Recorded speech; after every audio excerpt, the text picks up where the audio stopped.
Kemarin kasus masalah Banjarmasin. Saya pas tiba di sana, saya bilang sama panitia, Ustadz gimana ceramah? Ceramah. Kenapa nggak ceramah? Tidak ada sesuatu yang kita sembunyi. Saya bukan orang PKI yang perlu ditakuti, ya? Atau saya mengajak orang untuk kafir. Kita mengajak kalau Allah, kalau Rasul.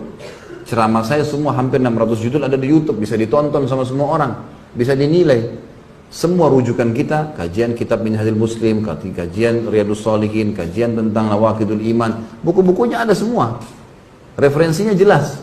Dan saya sangat terbuka, kalau ada sesuatu yang salah, nasihati silahkan. Alhamdulillah, jazakallah khair, kau nasihatin, gitu kan. Tapi rupanya tidak tahu surat itu dari mana, tidak ada kop suratnya, tiba-tiba main mengancam.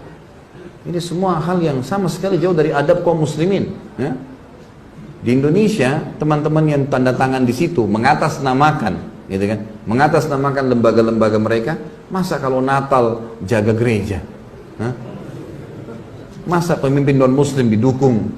Masa pabrik sendal yang tulis lafzul jalalah mau ditutup kemudian mereka bela? Syiah buat acara dibela, ya. Ahmadiyah dan seterusnya aliran sesat banyak. Ahli sunnah wal jamaah ditahan.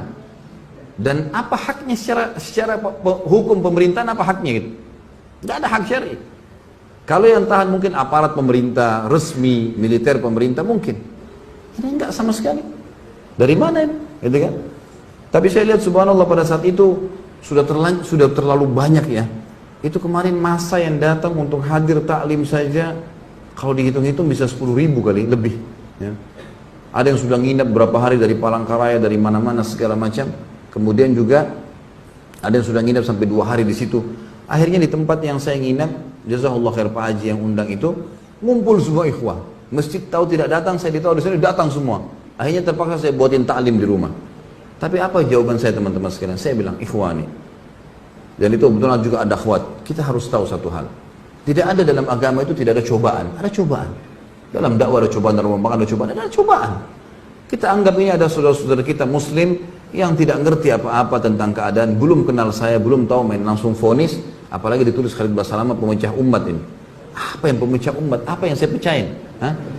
Kalau saya disuruh pecahin telurnya, mungkin iya saya pecahin telurnya supaya makan gitu. Nah, apa yang dipecahin gitu? Ya.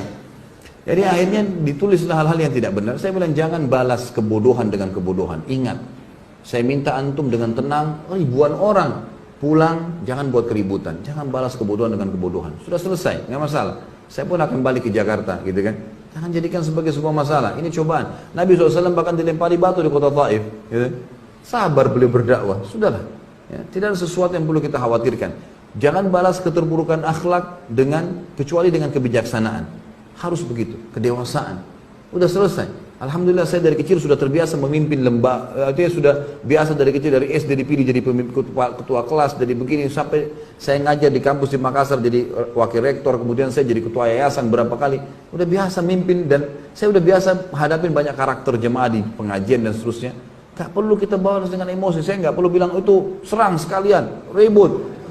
Alhamdulillah. Dan saya tetap berdoa kepada Allah mudah-mudahan teman-teman diberikan hidayah. Siapa tahu malah dengan dengar ceramah insya Allah malah lebih baik gitu kan. Tapi ini tidak boleh terjadi. Apalagi di kalangan ahli sunnah wal jamaah. Gak boleh sama sekali terjadi. Saya juga warga negara Indonesia sampai salah satu pengacara sana bilang, Ustadz ini kalau antum yang sedang diserang, antum warga negara Indonesia. Bisa menyampaikan apa saja sebagaimana pemabuk bisa ngomong apa saja di jalanan. Gak ada urusannya. Kalau materinya silakan disimak. Kalau ada masalah baru disampaikan. Itu pun ada jalur hukumnya. Jalur hukum bisa disampaikan. Baru kemudian ini kalau tiba-tiba mau mengancam saja surat, dilempar begitu saja tanpa ada kejelasan. Sekarang malah dibumbu-bumbuin tuh. Karena dianggap tidak berhasil dibumbuin tuh. Oh sampai gubernur nolak, sampai segala macam hal. Ini tidak benar semuanya. Saya ketemu dengan salah satu saudara kita, pimpinan Angkatan Darat sana yang datang ke pengajian. Kebetulan 16 tahun beliau di Makassar. Kemudian beliau datang pengajian saya sering tapi akbar di Makassar, beliau bilang, loh saya kumpul sama gubernur malam hari itu. Tidak ada perkataan masalah dilarang ceramah antum. Ini cuma dibuat-buat, dibesar-besarin. Katanya di mik-mik masjid disampaikan. Mana mik-mik masjid ini? Ini terlalu dibesar-besarin. Allahu a'lam. Saya juga hadir di masjid. Sempat di masjid Muhammad Hasanuddin memang disampaikan. Kalau ceramah Ustaz Khalid ini tidak diminta disampaikan gitu kan. Tapi waktu saya tanya orang-orang, betul gak gubernur bilang? Enggak benar. Itu dari pendapatnya dia pribadi menyampaikan gitu kan. Dan ternyata bersama dengan teman-teman ini kan gitu. Tapi gak masalah lah. Ini Allah subhanahu wa ta'ala akan memenangkan agamanya, kan? Yang jelas tidak ada sembunyi. Alhamdulillah sampai jadwal ceramah saya di Jakarta ada alamatnya. Ada kontak personnya, nggak ada yang saya sembunyikan. Ceramah semua diupload di YouTube. Antum rekam nih bebas, nggak ada yang larang. Ada yang salah, akhi nasihatin saudara muslim, ya. Tapi mencegal ceramah, sementara gereja yang jelas Nasrani dibendung, dilindungi. Gimana akal sehatnya nih? Kan begitu. Tapi ini semua adalah emosi belaka yang tidak ada hasilnya sama sekali. Dan ini berbahaya teman-teman sekalian. Terlepas daripada saya, saudara muslim yang disakiti atau dihina atau sampai apa, ini berbahaya pada hari kiamat. Bagaimana kalau ketemu hari kiamat nih? Hah? Rebut-rebutan pahala. Saya sih terima transfer, gitu kan?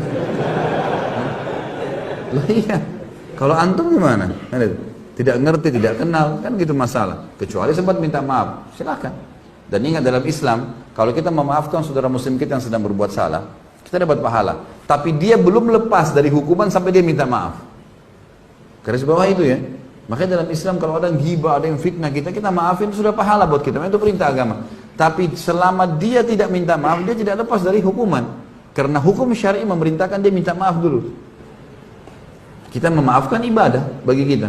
Wal afina 'anil nas. Allah.